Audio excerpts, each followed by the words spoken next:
Hey guys, are you somebody who feels overworked and underpaid and perhaps even sacrificing your valuable time for money or lack thereof? If you're like most in the health, fitness, nutrition, or wellness field, then maybe you also feel stuck in a rut or struggling to reach the masses with your expertise. Do you feel like you're a slave to your job rather than just bring in pure passion and direction with your purpose, your calling? Have you ever personally overcome a health-related illness or condition, and now you want to transform and help others with your unique experience and what maybe you consider your calling? Then this is the episode for you. Hey guys, I'm Dr. Emmett Blahnik, founder of nextlevelhealth.com, and I'm your virtual health expert here to help get you to the next level with your health, happiness, business, and lifestyles. And today we're going to be speaking with Yuri Elkaim. He's the owner and founder of Healthpreneur, which can be found online at healthpreneurgroup.com. Yuri's a New York Times bestselling author, a former professional soccer player and strength and conditioning coach, a holistic health practitioner, nutritionist, and now one of the most influential and trusted health experts in the world. Yuri has been a guest featured on the popular Dr. Oz show, also a guest on that show, The Doctor Show, and now on the Virtual Health Experts Show. And I wanted you to hear from this virtual health expert, and it meant really a mentor of mine because I've watched him over the last 10 years grow his multiple seven-figure online health and fitness business that has helped more than 500,000 men and women thanks to the platform he's been able to build on the internet. So if you're looking to maybe start or grow your health and fitness business and you need strategy, you need direction, then you need to hear this episode with Yuri. So Yuri, I'm so excited to have you on. I appreciate you giving us your valuable time. So thanks for being on. Yuri, you've been helping individuals and businesses with their health and wellness now on a platform that is literally impacting the world. And I want to kind of back up a little bit, but do you mind sharing a little bit more about where this all got started? Maybe a little bit more about your story? Yeah, sure. And thank you for the generous introduction there. So I appreciate that. So my journey started off when I was a kid. I had a dream of playing professional soccer from the age of 10. And so everything in my teenage years was built around doing that. And I kind of ran into a bit of a problem where I was very fit, but I didn't realize I wasn't healthy, right? A lot of times when we're teenagers, we think we can get away with everything. And anyways, lo and behold, when I was 17 years old, in the space of about 6 weeks, or actually just before my 17th birthday, I started losing my hair. And in the space of 6 weeks, I lost all of it. And to give some context for listeners and viewers, my dad's Moroccan, so I had a lot of hair to start with, right? So bushy eyebrows, hairy arms, the whole bit. And so I didn't know what was going on. Went to the doctor, and they eventually diagnosed me with an autoimmune condition called alopecia, which is where the immune system basically attacks the hair follicles for the, to put it in its simplest terms. So I was playing soccer, and then this happened, and I was like, all right, well, this isn't the ideal situation, but let's kind of just go with it. And so I continued playing soccer. At the same time, though, there was a seed planted in the back of my mind saying, like, I got to figure this out. I got to figure out why this happened and how to solve it. So pursued my dream of playing soccer, played professionally in my early 20s. And before that, I was actually working as a trainer while I was in school. I went to the University of Toronto to study kinesiology and health sciences. So I kind of straddled both worlds at the same time. And I was really enjoying working with clients to get more practical experience for what I was learning in school.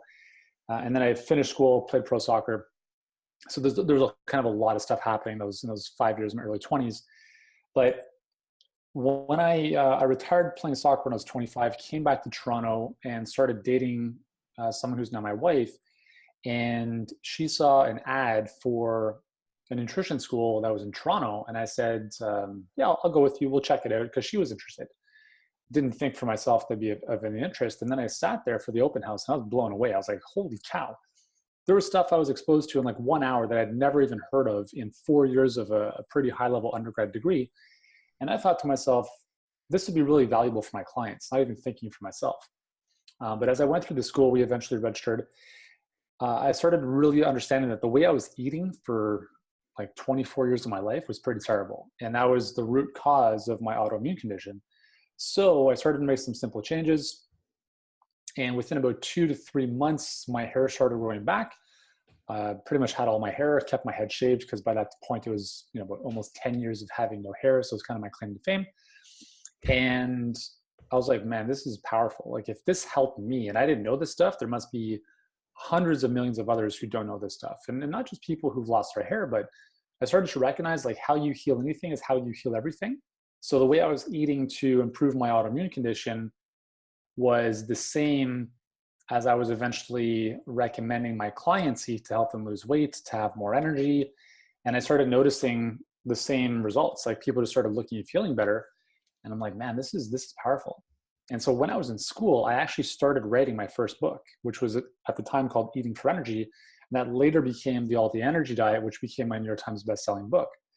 So it's pretty cool. Now, just full disclosure, 5 years ago, I took my son to the doctor. While I was at the doctor, she recommended I get a tetanus shot. And I got the tetanus shot for whatever reason, didn't even second guess her. And within 2 weeks, my hair fell out again. So that's why I have no hair right now.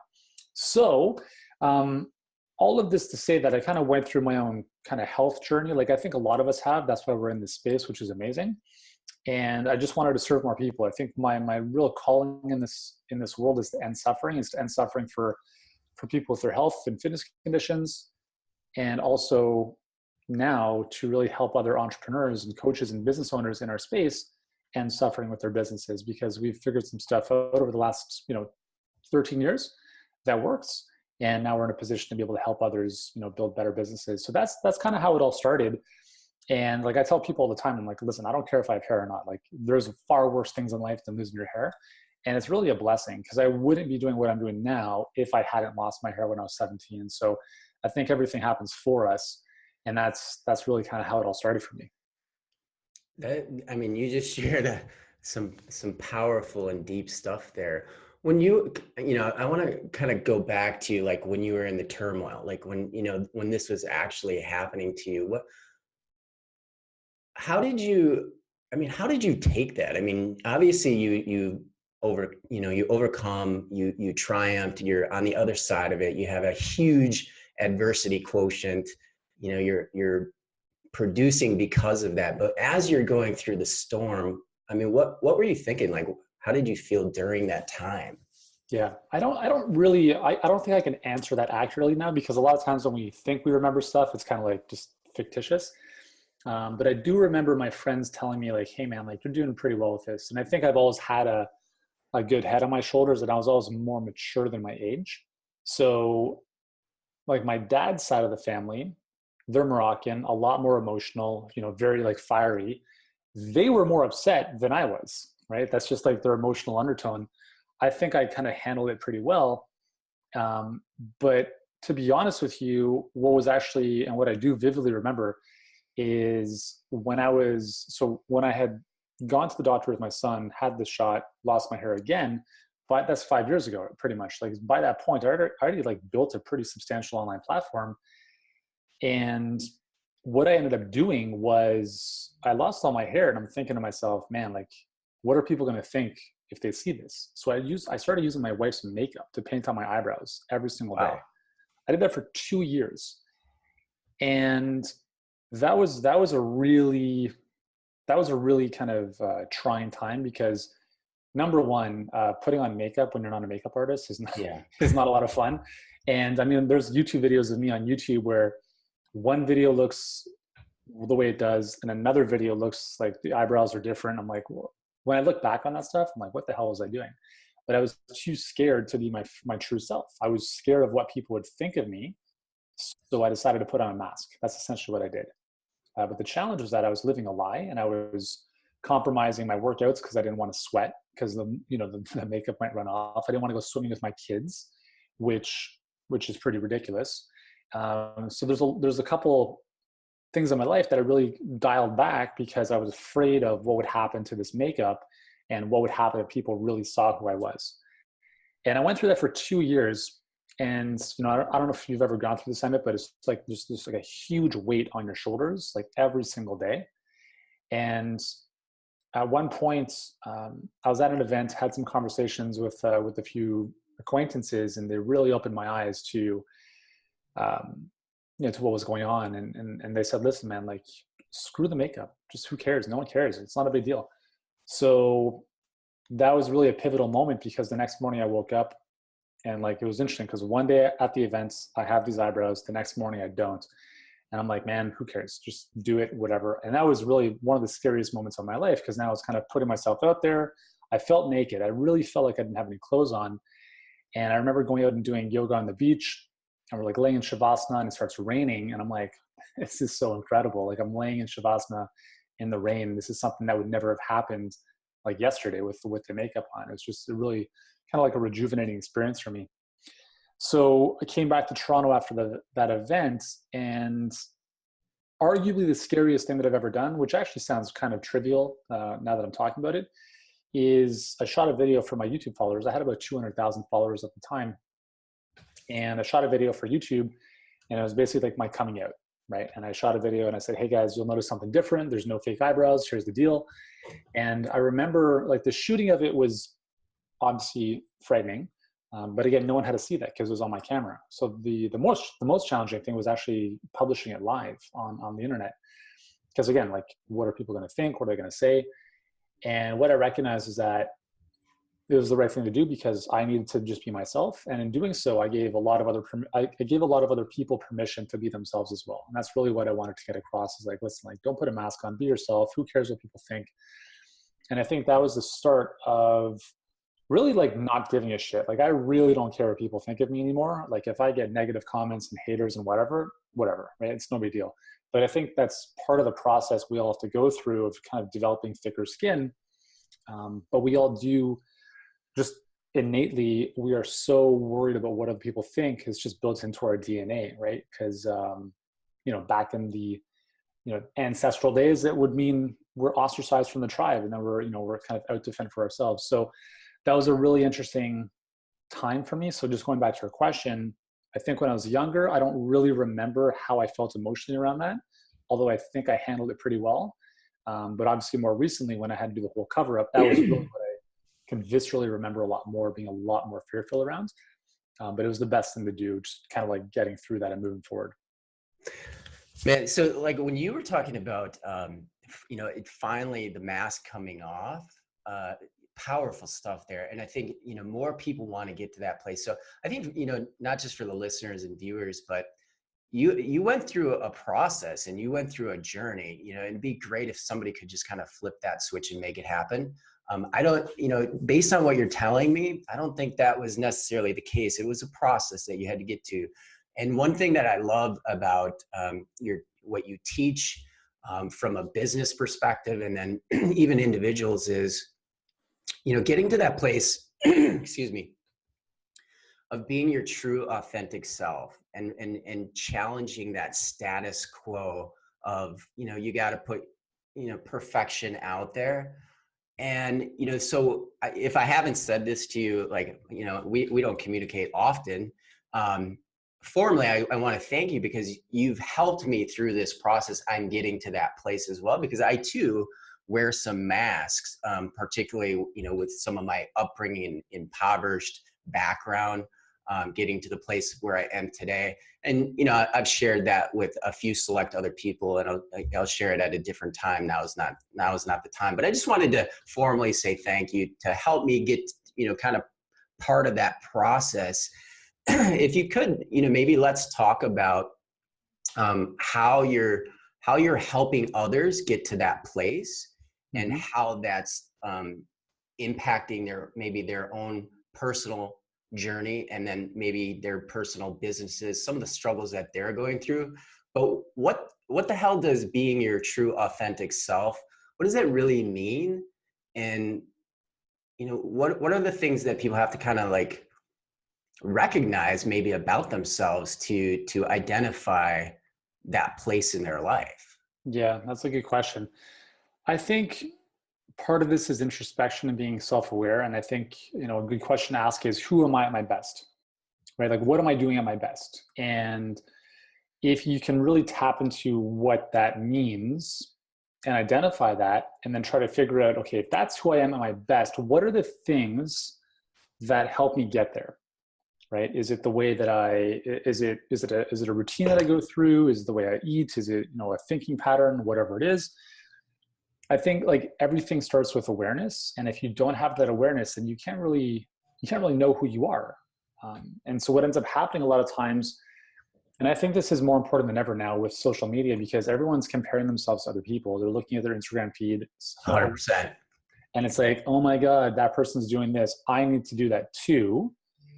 But a lot of times what we don't recognize is we don't see what's happening behind closed doors. Like we don't see what's going on in their life or in their business. So we start modeling someone else, only seeing the veneer. And I think that's really dangerous, because if you don't know, and I see this a lot with business, if you don't know what goes into that type of business, for instance, then you're almost flying blind. So I think first and foremost, like you really have to ask yourself, like for instance, if we look at what a lot of people do in now, like a lot of people are doing all this Instagram stuff, right? So people are setting up these Instagram accounts. They're posting on Instagram several times a day. They're hiring photographers to take really nice pictures of themselves to make them look really sexy, healthy, successful. But then, like, if we ask, like, why are you doing that? The answer should be normally like, well, I want to generate business. I want to get clients. And then you ask them, well, how's that working out for you? And they're like, well, it's okay. I get a couple clients here and there. I mean, there's no consistency. There's no predictability to what they're doing. And there's a lot of people on Instagram who have hundreds of thousands of followers who don't have a very successful business. I mean, I spoke to one girl years ago who had 1 million followers, and a mutual friend of ours was telling me that she's making $3,000 a month. And I'm like, you just got to be careful of who you model and what you look at. So I think first and foremost is, if you're going to use social media, I like to think of it as being like a stealth bomber. Like just go in there and drop a bomb and leave. Like drop some value and leave. Don't start scrolling, because if you're not creating, you're consuming. And if you're in consumption mode, it's going to be a very dangerous ride. So I think when your true authentic self is figuring out, who am I at my best? What do I do best? And how do I do that most of the time? So for me, that is really, it's going to be communicating. So I love teaching, coaching, serving. That's really, if I did nothing else but that, I'm going to be my happiest, because I'm adding value. It has nothing to do with scrolling Facebook or nothing to do with Instagram and scrolling through that. It's all about me kind of working my genius and sharing what I can share. And I think if you can set up your life around what your genius is, you'll find yourself a lot happier. And then it's just about having the discipline, the team, and or the environment to put barriers around the distractions that are going to keep you away from that true self and that genius that you want to operate in. Is that something that is like, like building your immune system? It takes some challenge and resistance. It's like anything, you have to exercise it to grow it stronger. Oh, yeah. Going back when I was pulling up this tube, and if anybody's watching, I have a paper towel tube, the brown kind of paper towel tube. So this is the first thing that I saw with Yuri, where I was fascinated by this guy because of this one brown tube. Essentially, he was taking a very complex condition and making it very simple. I got a simple brain, so I need things to be communicated simply to me. And, I always kind of think of it like this: hey, man, if I can get this, anybody can get this. Mm-hmm. And so this was the thing that you showed me when you were talking about leaky gut or increased intestinal permeability, poking holes in this tube. To describe that, and when I watched that, what I said to myself, I remember that. I mean, how long ago was that you did that? Maybe a decade? A long time ago. Decade ago? Yeah. But I distinctly remember it, which is, why I bring it up today, which was, I said to myself, man, this guy just makes it look so effortless and easy. So as you were talking about the genius, were you kind of always like that when you were teaching? Like that was effortless or easy? Or did it take some exercise, some routine to get to that place where you were just discussing this? Or was that just like, it was natural and easy and effortless? Yeah, it's a good question. I think for me, I'm always thinking about how do I, like what I'm really good at is simplifying complexity. So I use a lot of Yes. visuals, a lot of models to take complex ideas and really simplify them visually, because as you mentioned, like that's something you can just visually remember for forever. It's a lot different than me talking about it. So I don't know if there was a specific process that I went through to like think about how do I better communicate what I'm doing in a simpler fashion. I think it's always just, it's something that I've done. Like if I think of like what's the one thing I don't procrastinate on, it's shooting videos. Like that's the one Okay. thing that I would do and just create things. Like those are the two things I love doing. Everything else, if there's any resistance or friction or procrastination, those are things that I shouldn't be doing.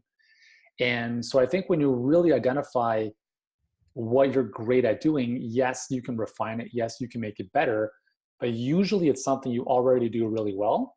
And in my case, it was just explaining complex stuff like that. And I think part of that comes down to having a really good knowledge base. And this is one of the things that I'm very grateful for. Having gone through the schooling that I went through, I think was a really big advantage for me because, and it's actually the same advantage for any health expert. Like if you've been through school and you spend years doing the hard work, which is acquiring the knowledge, I think we're talking to clients or customers who don't have that same knowledge. It's like first language for us, eighth language for them. And I think we have to understand how to bridge the gap. And now when I think of even like business or even health, I think of like my oldest son is 8 years old. If I were to explain this to him now, would he understand this? Like last night, 2 nights ago, our kids stayed up till midnight. I'm like, what are you guys doing? Like you guys are gonna go crazy. We have 3 boys, 5, 6, and 8. And so last night I explained to them, like they don't really ever use an iPad, but we have it for when we travel if we want to keep them occupied on the plane. And I asked them, I'm like, hey guys, like what would happen if you played on the iPad all day long? Like what would happen to the iPad? And my son was like, I'm like, well, it would probably run out of batteries. I'm like, yes, exactly. And then I asked, well, what would happen to you if you played all day long and never turned off? He's like, well, maybe I'd run out of batteries. And I said, I said, the reason why we sleep is the same reason we charge our iPad, because the iPad needs to be charged to come back to life. You go to sleep and it's the same thing to charge you so you can come back to life tomorrow. Does that make sense? And they're like, no, but he got it, you know? So I'm always trying to think of how do I, for the lack of a better term, dumb things down into like metaphors and stories to help people grasp this stuff. So that's, I guess, just part of what I do. Hey, you are a genius at that. I mean, hands down genius. One of my mantras that I communicate with my patients and my clients and is complex conditions need simple solutions. Yeah. Much of that derived from your teachings and things that I've learned not just from you, but others. But the complexity of somebody's condition has nothing to do with the simplicity of the solution, and part of that is the communication of it.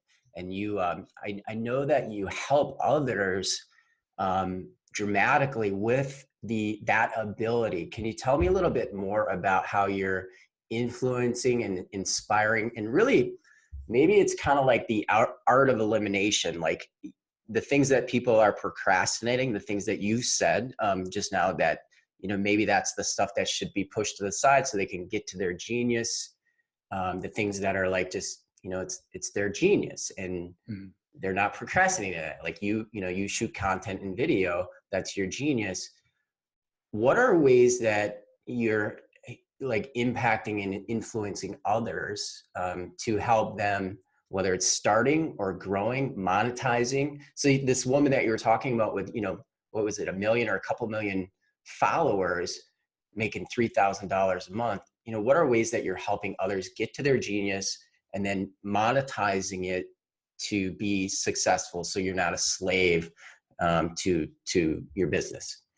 Yeah, so the first thing that I recognize is that I only want to work with people who coach others. And the reason for that is because when I first started Healthpreneur almost 4 years ago, early on, a lot of people were asking me for business advice, and I was telling them a lot of stuff that I was doing in my health and fitness business, which was very different. So it was a lot of products, high volume, low touch. And it was great. I mean, we helped a lot of people, but the reality is I was selling like ebooks and workouts, and that business was very complex. There's a lot of moving parts. We have over 100 products, aka 100 different funnels, massive complexity, and a lot of input for relatively low output.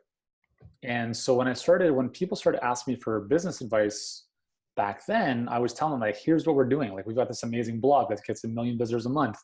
Here's all the stuff we're doing. We've got a YouTube channel that has 270,000 subscribers. Here's all the stuff we're doing.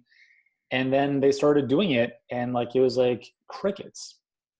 And so I started to quickly recognize that stuff, and full disclosure, I wouldn't do any of that stuff if I started all over again, which is kind of what I did with Healthpreneur. But I see a lot of people, especially now, like it's more challenging than ever to organically grow your business. Like, Google's made algorithm changes that really penalize anyone who's not an authority already. So it's very tough to get found in the search engines. Same with YouTube. If you're starting a YouTube channel, it's very tough to get stuff ranked. I mean, our Healthpreneur channel has 340 subscribers, I think. 340 subscribers, right? Yeah. Compared to 270,000 in our health channel. But I use YouTube only as a place to house my videos. And at some point down the road, we'll start to optimize that for organic growth. But I recognize that the big thing that I recognize, and I tell all of our clients, is that in order to spend more of your time in genius, you have to have a predictable process in your business that generates revenue. Because the thing is that if you're spending all of your time on social media or all of your time on content, and that is your primary way of generating business, it's going to be a challenge. So I'm a huge proponent of content marketing. I think it's one of the best ways to build a long-standing legacy-like brand. But the first thing we all have to do is we have to make money, and we have to get clients. So what we recognize with Healthpreneur, and really how we built our business very quickly, was we set up a very simple business model. It's 4 steps. It's some type of predictable traffic source. So we use Facebook ads.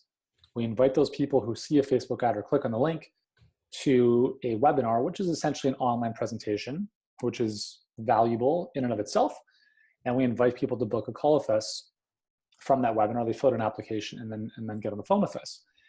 And that process is exactly what we teach our clients to deploy in their businesses, who are all health, fitness, wellness coaches, because it's the simplest path to the outcome, which is, how do I go from no one knowing me to getting in front of them, my perfect clients, and how do I get them to enroll with me at a high level so I can really work with them and really transform their life without spending the next 3 to 5 years building know, like, and trust with people and hoping eventually they'll come into my world. So we're able to take people from zero to hero very quickly.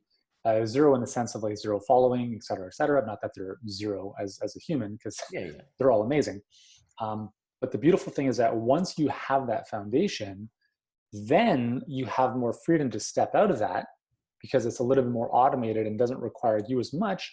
And now you have more time to spend in your genius. So you can start doing more of the stuff you love to do, in the sense of whatever that might look like. So for me, I didn't do Instagram. I didn't do YouTube for the first 2 years of Healthpreneur.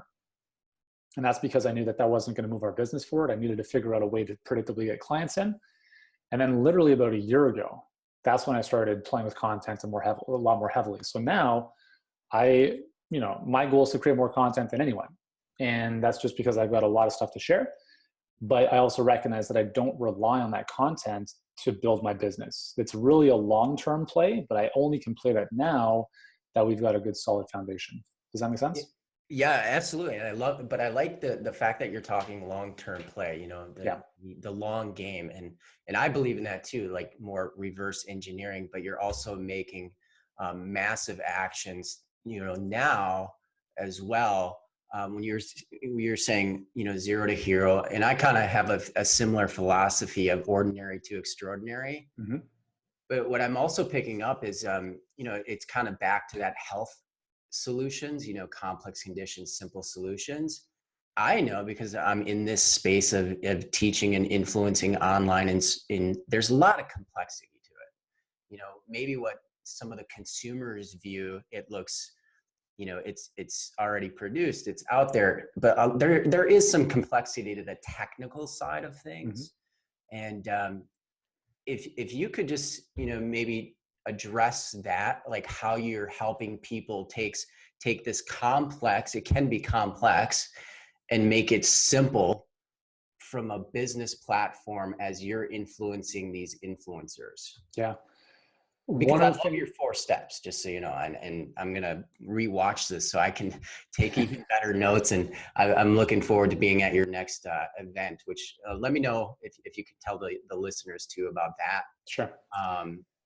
But yeah, the 4 steps, but complex, the technical side of things, the pre-production, all the things behind the scenes, behind the curtains, what consumers view as, more of the end product. Yeah. Complexity to simple solutions. It's one of the biggest things that holds people back, because there's so many different platforms, widgets, plugins, it's overwhelming, right? And you just it's a little bit too much. And what we wanted to do was create for instance, like our blog, we had a payroll just for editorial of $30,000 a month. And I'm like, that's ridiculous. That is absolutely ridiculous. And I'm like, no one should ever do that unless they want to build a monster publishing platform, which I don't even think is a good idea. So we wanted to build something super lean, which in our case, like with what we call our perfect client pipeline, which is the 4-step process I mentioned, there's really like less than a handful of technology pieces where there's a scheduling platform, there's a platform to host your webinar, there's a platform to capture emails like Aweber, et cetera. And there's a platform to build your pages, right? So like a ClickFunnels or Lead Pages, something where you can just set up a quick page. And we decided that we're going to build the tech out for our clients. So instead of having them try to figure out like, how do I put this on this page? We do that for them. So our goal is that when people work with us, they only focus on what's coming out of their mouth. Like, what is the idea that you want to share? What is it that you're saying? You focus on the message, we'll focus on the tech. And so we have a process where our clients kind of get their stuff done in terms of like their webinar, they get their messaging done. They literally hand it over to us. And then in about 2 days, we set up their pipeline. Wow. And that way there's as minimal tech involvement for them as possible. And we let people know, like, listen, if you're coming from a brick and mortar gym or a practice where you had like 5, 10, who knows how much, $1,000 in overhead every month, for like $100 a month, just in terms of these services, like you can run a very, very, very successful business. I'm talking about like 6, 7, 8 figures without adding huge amounts of complexity. Who are those people? So you work with various types of doctors. Yeah. So we work with health coaches, fitness coaches, practitioners. So we work, about a third of our clients are naturopaths and chiropractors.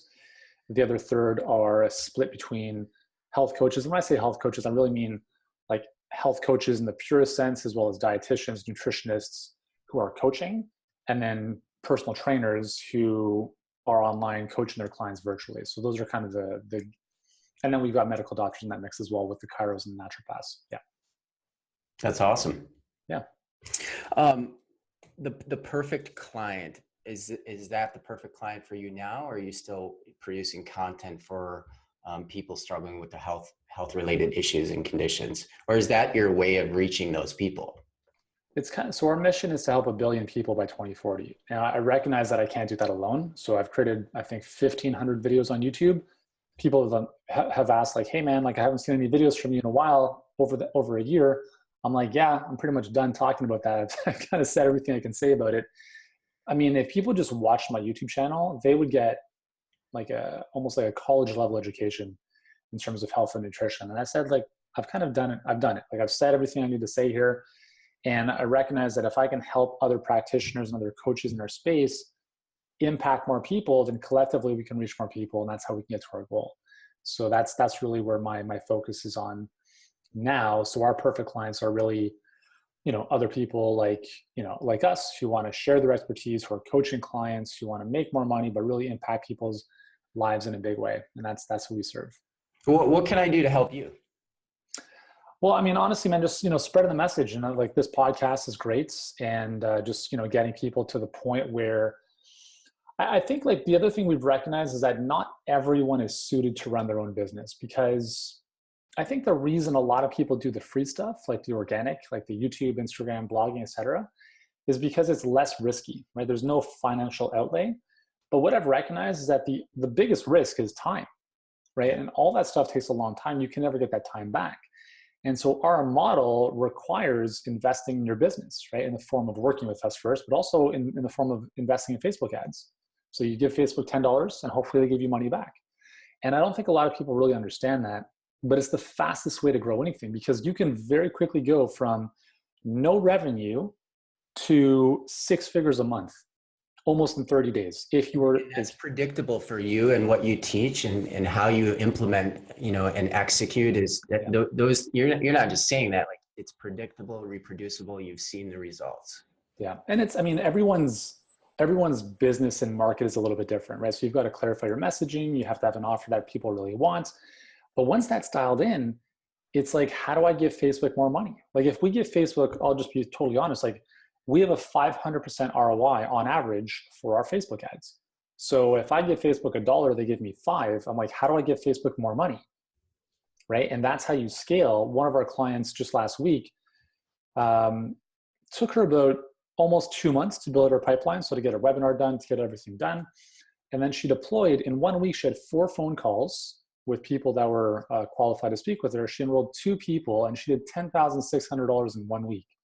Now that doesn't happen all the time, but it's, I mean, like I don't know of any other system, and I've done everything since 2006, from product launches to the blogging to everything we talked about. I've never seen anything that can produce that faster results with your perfect clients, assuming that they have never heard of you before. Like 95% of our clients have never heard of me. We have a message on Facebook that has money behind it, which becomes a Facebook ad.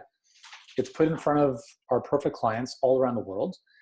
And now we're getting in front of them every single day. So I look at Facebook as my blog, it's my YouTube channel, it's my Instagram feed, because everyone I want to get in front of is on Facebook. And it's almost like Facebook has, like on the other side of the door is everyone you could ever want. And you're basically just paying the bouncer to allow that door to open up a little bit more and a little bit more. And if you give them a lot more money, they'll open the door up a lot more. And let your friends in. Exactly. And it's just about having a little bit of an investor mindset and having a little bit more risk tolerance to say, what's the worst that can happen? If I spent $100 a day, if I lost $3,000 in a month, would that be the worst case scenario? Now, maybe for some people, yes, but I don't think it'd be the end of the world for most people. And we don't even recommend spending $100 a day. If it was $10 a day, $300 you lost down the drain, it's not the end of the world. But the upside is infinite. Like if you could only lose 300, but the upside is like, who knows? It could be $1 million. And I think people who are starting or running their own businesses need to understand that there is risk involved. That's part of it. Yeah, it's part of it. And you have to understand that, like, if you want to hit your goals, you can either pay to get there faster, or you can take a lot longer to get there faster and do everything for free, but ultimately you're wasting a lot of time. And I think that's something not a lot of people think about, but I think it's important. Well, I think with the people that you work with and the people, so that one person, who made I think it was, you said like 10 grand in, what was it? Yeah, like 1 week. 1 week. I think some people may think of that as like, okay, that's a one-time deal. Like that never happens. That's the outlier. My take from just knowing and watching what you do with your business, that's not like uncommon for you and what you implement and strategize, but taking the, what you also said, which I extracted from you, was you want to work with the business owner, the entrepreneur, because they have that mindset where they know, that investment, even, when you're dumping a bunch of money in there, there is a return. So although you could look at it as a calculated risk, if people don't have the, I don't know what you want to call it, the guts, the cojones, That's right. the foot. Yeah. Those things. Yeah, it's not your place, but, but if you got that, that zest, that zeal, the cojones, what do you have going on now? Like what's next? So we have, I mean, our business is very simple. We have our initial health business accelerator workshop where we help our clients build out that perfect client pipeline. And then we have our mastermind, which is called our Luminaries Mastermind, where we help six-figure coaches in our space go to seven. So those are the only two things that we do in our business, which really simplifies our life a lot. And then we have our annual event called Healthpreneur Live, which happens in Scottsdale every September. It's like a big family gathering for us. And that's, it's really a special 3-day event. It's quite spectacular. It's very tough for me to explain, but it's a 3-day event, great speakers, great experience. It's kind of like an unconference. It's not really a conference. It's really special 3 days where we get together. All of our clients come together to connect. We get to hang out with them with obviously our team. They get to take their mindset, their business to the next level. And that's coming up in September. So that's on the horizon for us. But other than that, what I'm pumped about is what I recognize is that I'm a very creative person, but that doesn't mean I need to create more stuff. What I've recognized is I'd rather create within our existing confines. So we're always creating, how do we better help our clients? How do we help them get faster results? How do we help them get unstuck? And so a lot of that is creative thinking within our existing programs. So we're not creating new stuff. We're going deeper with our existing stuff to better help our clients. Because at the end of the day, we want every single one of our clients to win, not just a few here and there. And that's what I'm excited about the most. Is like really like every single day refining, bettering our process, getting our program even better so that our clients win. And that's what I'm obsessed about every single day. I'm super pumped about that too. And I want to be there in September. Somebody wants to like essentially initiate more access to what we're talking about today. Would you suggest they go to your Facebook page? Or probably I'm trying to think, maybe Instagram might be better. So I'm well, either one is fine. So on Facebook at Healthpreneur1, on Instagram at Healthpreneur1. That's pretty much where I share most like the up-to-date stuff of what's going on. I've got usually when I'm not traveling, I do Instagram stories every day, just kind of sharing what's going on. It's a great way to connect with me personally. So if you ever want to just shoot me a message. So I'd say those are the two best platforms to connect with me on. Yeah, and see what's going on. Well, I want to land this plane and, first of all, say thank you so much for being on and teaching me about this tube. You're welcome. But I want to just make sure I can give you any last thoughts, any mantras that you live by. Why don't you wrap this up for us if there's anything else you want to share, what's on your mind? Yeah, I think I really believe that health, fitness, wellness professionals should be very highly paid. And I'm not talking about this just like from like bling bling and throwing dollar bills, but I think there's an epidemic in our space. We all talk about like the healing crisis that we all go through in the healing process. I call it the healer's crisis because a lot of healers, which we all are, I think in some way, shape or form, feel that we should be, not everyone, but a lot of times we feel that we should sacrifice ourselves in helping others. We're martyrs. It doesn't make sense to me. Like, and I've always believed that like being able to transform someone's health is priceless and it's way more than $100, and I want people to never feel bad about charging more to help others and understanding that not everyone's gonna be able to afford that, which is okay because there will be others that can serve them. But the more you can fill up your cup, the more you can help everyone. And for us, we understand that not everyone can work with us, but the more we fill our cup, the more I can give away for free to everyone else because I don't need that free stuff to generate business for us. And I think it's really important for people who are experts in their craft in health, wellness, fitness to be okay making a lot of money because when you charge more, you get clients who are more committed and that means they get a better results. And that's what we're here to do. And that's why I decided with Healthpreneur, we're not going to do the books. We're not going to do the $97 courses because very few people get results from that stuff. And we want to really impact people's lives, get to know them, really, really work with them closely without trading time for money, but really making a deep impact in their life. And I think that's where the future is. If we're selling information, we're competing with Google. But the one thing that is never going to go out of style is people's desire to be heard, to be helped, and to be coached. And that's why I think the opportunity now to really take our expertise and be a Sherpa for people with their health is bigger than ever. And I think there's just a massive opportunity there. And yeah, I think we should all tap into it if that's what we want to do. Phenomenal. The Sherpa. The Sherpa. Well, hey, man, I appreciate you so much. You've heard some of the struggles, you guys, and you've heard strategy and solutions, simple solutions to this complex situation with getting your message out to the masses. And if you want more access, I strongly encourage you to visit healthpreneurgroup.com. Let's connect with Yuri. I certainly appreciate, Yuri, your time, your resources, everything that you've poured into the health and wellness field. I appreciate everything that you're contributing to businesses and business leaders. Leaders need leaders, and you're certainly one of those. And I can't wait to hear from you again, and I look forward to seeing you at one of your events soon. I know I'm going to make it to one of those. But once again, you guys, you've heard it here on the Virtual Health Experts Show with Yuri Elkaim. Healthpreneurgroup.com. Have a great day, and we'll see you next time. Bless you. Have a good night.